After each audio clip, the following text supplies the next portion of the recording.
Right now, tonight, in a kitchen exactly like yours, someone is making a choice they don't think matters. They're deciding whether to boil the broccoli for 12 minutes or 4, whether to eat the fish or leave it in the freezer one more week, whether to reach for the chips or the handful of berries in the fridge. And they have no idea that choice is quietly writing instructions into their cells that their body will read for the next 20 years. Cancer prevention scientists, the ones who study what keeps people out of the oncology ward, not just how to treat them once they're in it, have arrived at an estimate that as many as 1 in 3 of the most common cancers in the world may be preventable through diet, body weight, and the way we actually live our daily lives. Not genetics. Not bad luck. Diet, weight, and daily habits. 1 in 3. That is not a small number. That is not a footnote. That is the difference between an entire family history of cancer and a life that quietly avoids it. I'm Dr. Lim. I've spent more than 15 years in internal medicine and just as long studying nutritional biochemistry, which is really just the science of what food does to your body at the molecular level, long before you ever feel it. And I want to tell you something plainly, right at the start, because it changes how you should listen to everything that follows. I am not here to sell you a supplement, and I am not here to frighten you into a 12-week program. I'm here to walk you through 6 specific foods backed by real research that appear again and again in the science of lowering cancer risk after 50. And I want you to stay with me all the way to number 6, because it is the food this entire kind of medicine is built around, and even I have to tell you exactly how to eat it, because eaten the wrong way, it can quietly work against you instead of for you. That's not a tease for the sake of a tease, that's a real catch, and I promise you it's worth the wait.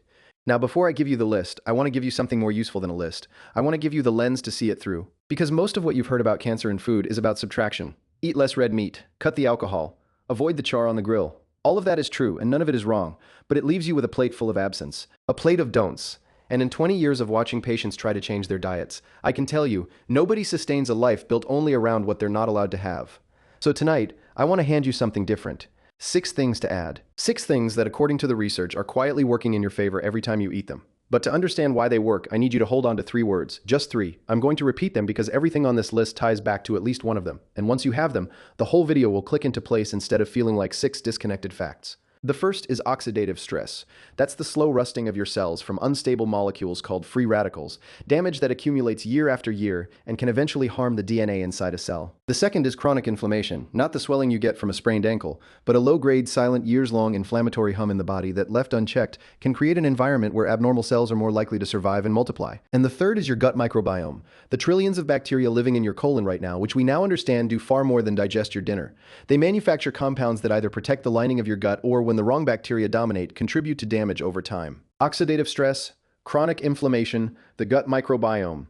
Keep those 3 in your mind. You're going to see at least one of them in every single food I bring you tonight. Let's start climbing. Number 1 is garlic. And I want to acknowledge right away the "why is this even here" reaction, because I've seen it on patients' faces for years. Garlic feels too humble, too cheap, too ordinary to belong on a serious list about cancer risk. But some of the most compelling population research on stomach cancer in the world comes from garlic-heavy diets, particularly out of regions of China where garlic consumption is extremely high and stomach cancer rates are measurably lower than in comparable populations. It's compelling enough that the World Cancer Research Fund's International Expert Panel, the same body that reviews global cancer prevention evidence, lists garlic as a probable protective factor against stomach cancer specifically, not proven beyond doubt. Probable. That's an honest word, and I want to use honest words with you tonight. Here's the mechanism, in plain language.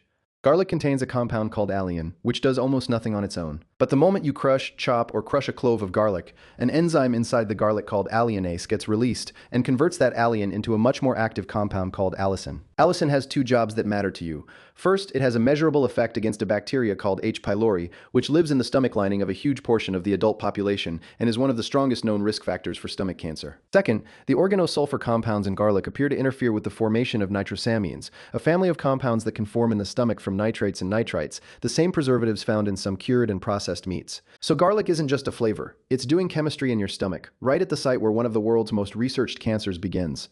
So what should you actually do tonight? Here's the part almost nobody tells you. It matters how you prepare it. If you toss a whole clove straight into a hot pan, you never give that enzyme time to convert alliin into allicin, and you lose most of the benefit. Chop or crush your garlic and then let it sit on the cutting board for about 10 minutes before you cook it. That's it. 10 minutes on the counter turns ordinary garlic into active garlic.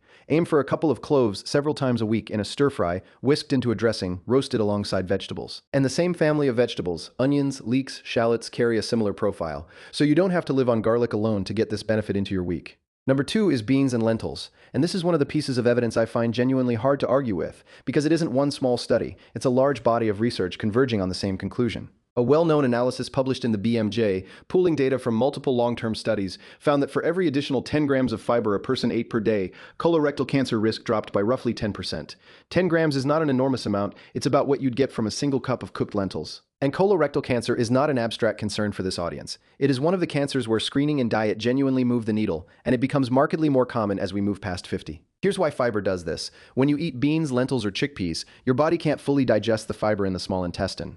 It travels down into your colon where the bacteria living there, remember, the gut microbiome, one of our 3 words, ferment it. That fermentation produces a compound called butyrate, a short-chain fatty acid that happens to be the preferred fuel source for the cells lining your colon. Butyrate keeps that lining healthy, reduces inflammation locally, and in laboratory research appears to help regulate how colon cells grow and divide, which matters enormously when you're talking about cancer, a disease that is fundamentally about cells growing and dividing when they shouldn't. On top of that, fiber simply moves things through faster, which shortens the amount of time the lining of your colon spends in contact with anything harmful that might be in your stool. Less contact time, less opportunity for damage. So what should you do?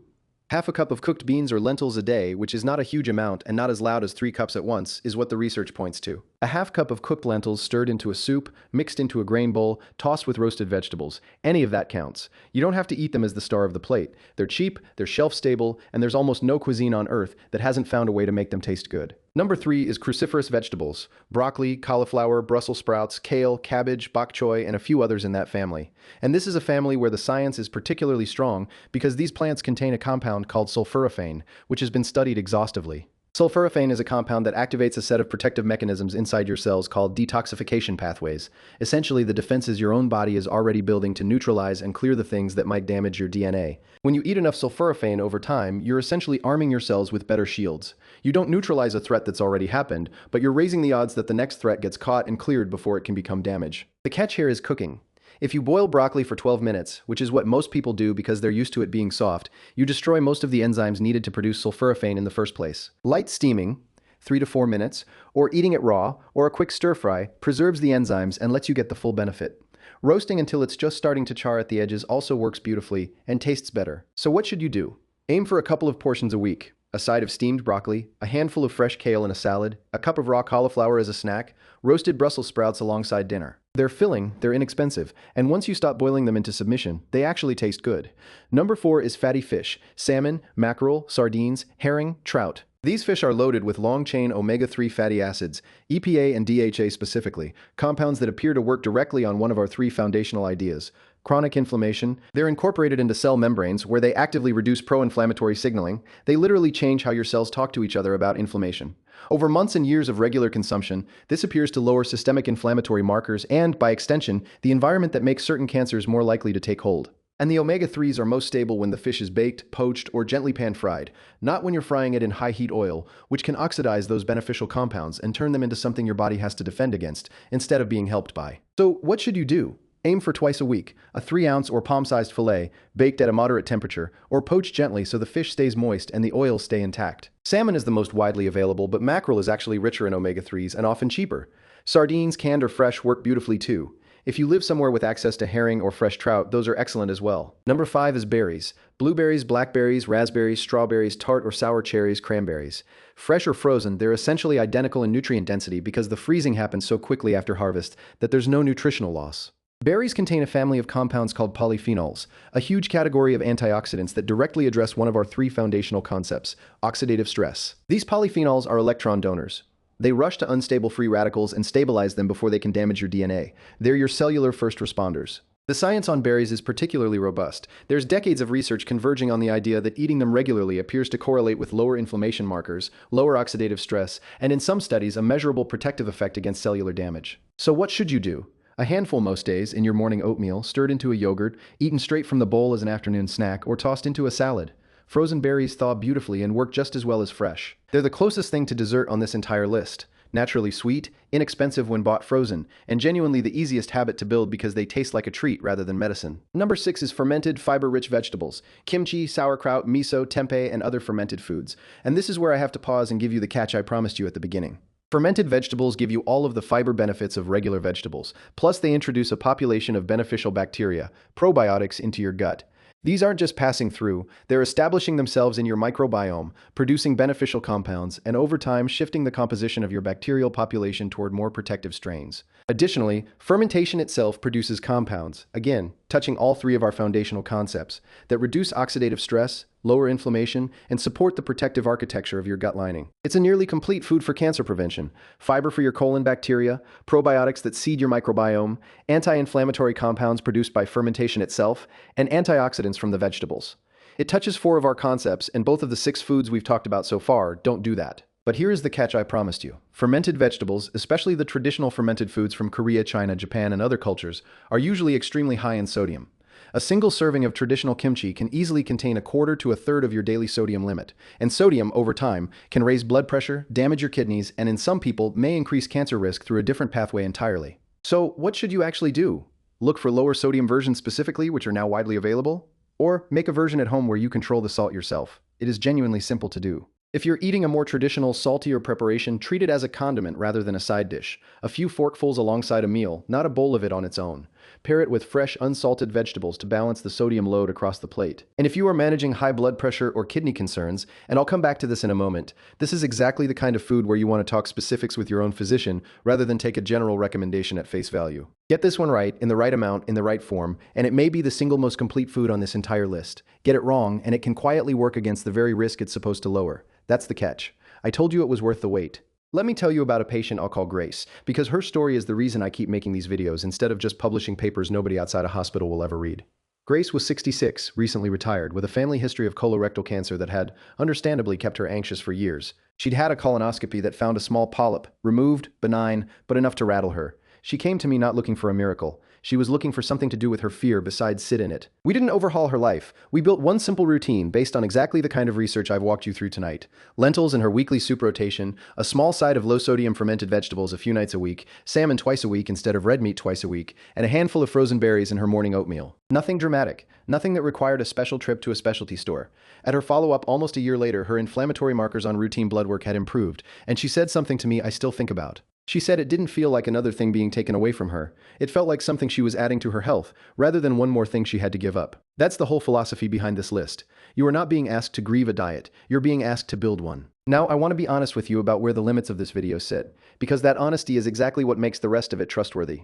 Everything I've told you tonight is general guidance drawn from population research and mechanism studies. It is not personalized medical advice for your specific situation, your specific labs, or your specific history. If you are currently living with cancer or you're in active treatment, your nutritional needs may be entirely different from what I've described tonight, and that conversation needs to happen directly with your oncology team and a registered dietitian who knows your case, not a video on the internet. If you're on dialysis or managing advanced kidney disease, some of tonight's list, particularly the sodium in fermented foods and even the potassium in beans and lentils, needs to be measured in the context of your specific labs, not general population advice. And if you're on a blood thinner like warfarin, I want you to hear this clearly. Cruciferous vegetables are rich in vitamin K, and vitamin K can interact with how that medication works in your blood. That doesn't mean avoid broccoli forever, it means keep your intake consistent week to week, and talk to whoever manages your anticoagulation about how much vitamin K is safe and expected in your diet so your dosing can account for it properly. And I want to say this last part as plainly as I can, because it matters more than anything else in this video. Nothing here replaces your screening. Not the garlic, not the fiber, not the fermented vegetables. If you are 50 or older and due for a colonoscopy, or any screening your doctor has recommended, food is not a substitute for it. Food is what you do in addition to it. Please don't let a hopeful video talk you out of an appointment that could catch something early enough to matter. Let's bring this all the way home, because I want you to leave with something you can actually use tonight, not just remember. Garlic, chopped and rested for 10 minutes before cooking a few times a week, for its effect on stomach cancer risk through allicin and its impact on H. pylori. Beans and lentils, half a cup a day, for the fiber that feeds your gut bacteria and protects your colon lining. Cruciferous vegetables, lightly steamed rather than boiled to death, for the sulforaphane that arms your own detox systems. Fatty fish, twice a week, baked rather than fried, for the omega-3s that calm chronic inflammation. Berries, fresh or frozen, most days, for the antioxidants that fight the slow oxidative damage of aging. And fermented fiber-rich vegetables like low-sodium kimchi, in modest amounts, for a mechanism that touches your gut, your inflammation, and your cellular repair all at once, as long as you respect the salt. If tonight feels like a lot to take on at once, here's where I'd start. And I'd start with the 3 easiest. The beans, because they're cheap and they go in anything. The berries, because they're the closest thing to dessert on this whole list. And the garlic, because you're probably already cooking with it and just need to change the 10 minutes before it hits the pan. Build those 3 habits first. Let them become boring. Then add the rest when they feel natural rather than forced. I'll leave you with the same thought I gave you at the halfway point, because I want it to be the last thing you remember from tonight, not just something you heard in the middle. You don't lower your cancer risk in one meal. You lower it in 10,000 ordinary ones, repeated for years until they're not even a decision anymore. They're just what you eat. I read every comment on these videos, and I mean that literally. So tell me, which one of these 6 surprised you the most? Was it the garlic, sitting there the whole time doing more than you realized? Or was it the kimchi, and the catch I asked you to wait for? And tell me which 2 or 3 you're actually going to start with this week. I want to know, and I want to check back in with you in the comments as you go. If this kind of real, sourced information about eating well after 60 is useful to you, consider staying with this channel, because this is exactly what we do here. Week after week, the research explained plainly, with nothing hidden and nothing oversold. And if you found this useful, there's a good chance someone in your life needs it too. A parent, a sibling, someone who's never once thought about what 10 minutes on a cutting board can do. It takes 10 seconds to send it to them. Next week, I want to take you somewhere most people never think to look. The 5 everyday drinks that are quietly raising blood pressure after 50, and at least 2 of them most people consider completely healthy. I'll see you there.